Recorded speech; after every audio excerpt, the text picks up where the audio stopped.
Welcome to Crisis in Perception, where we examine the systems shaping our world, one book at a time. So today, we're diving into The Withdrawal by Noam Chomsky and Vijay Prashad. And what this book does is it gives us a really powerful way to look at global power. They argue it's a whole system, one built on military, legal, and economic control. And to get right to the heart of it all, the authors introduce this central idea they call the Godfather Attitude. This quote right here, it just perfectly captures that mindset, which they say really took off after the Soviet Union collapsed. Now, this isn't just about a particular president or a single policy. The book argues it's way bigger than that. It's a systemic mindset. It's the actual structural logic for how a dominant power gets things done on the world stage. So what is this Godfather Attitude anyway? Well, the authors define it as the operating manual for modern imperialism. It's this idea that a major power can act without consequences to protect the property and interests of a global elite. And we're not just talking about direct force, but an entire system of control. And the book makes a really crucial distinction here. This is not your grandfather's colonialism, based on planting flags and direct control. It's a much more modern setup that uses indirect pressure, things like trade rules, sanctions, and of course the constant threat of military force, to make sure everyone stays in line. And here's the most important point the authors make. This isn't just a series of random, chaotic reactions to world events. It's a system. One that acts less like a spontaneous fire drill and more like the permanent standing architecture of a building. And its core purpose? Well, that's crystal clear. The authors argue this system isn't random at all. It's perfectly rational if you're one of the people it benefits. It's designed from the ground up to protect their advantages against any kind of challenge, whether that's workers asking for better pay or other countries getting too innovative. Okay, so that's the big question, isn't it? How does a system like this actually enforce its rules all over the world? I mean, what happens if a country just decides to step out of line?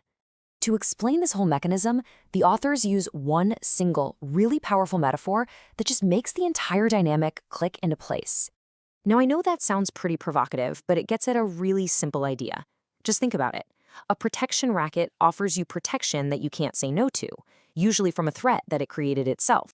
So how does this racket actually work? Well, it's basically a two-step process. First, the system sets up an order, rules of the game, that just so happen to protect the property and the privileges of the dominant powers. And step two?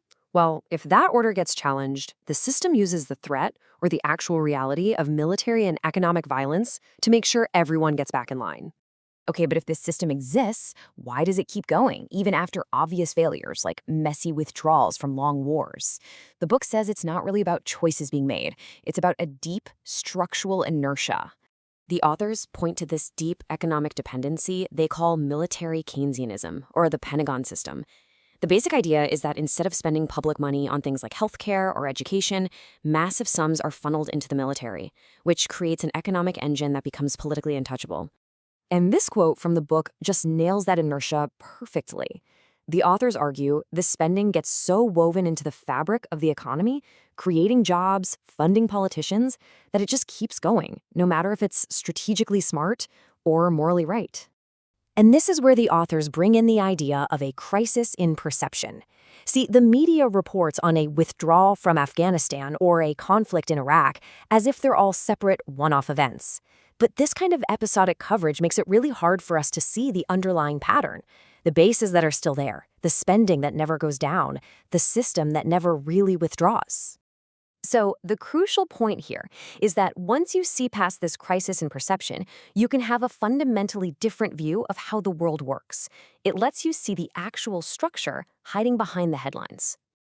This new perspective helps us see a major clash in worldviews. On one side, you've got the idea of a rules-based order, where the rules are pretty much set by the Godfather. And on the other, you've got the UN Charter, which, for all its flaws, is supposed to be an order based on international law and what everyone can agree on. By laying out this whole system, the authors argue that a radical course correction is actually possible. And that leaves us with a final, pretty provocative thought. If understanding the architecture of power is the first step, what comes next? What does it mean to act on that knowledge?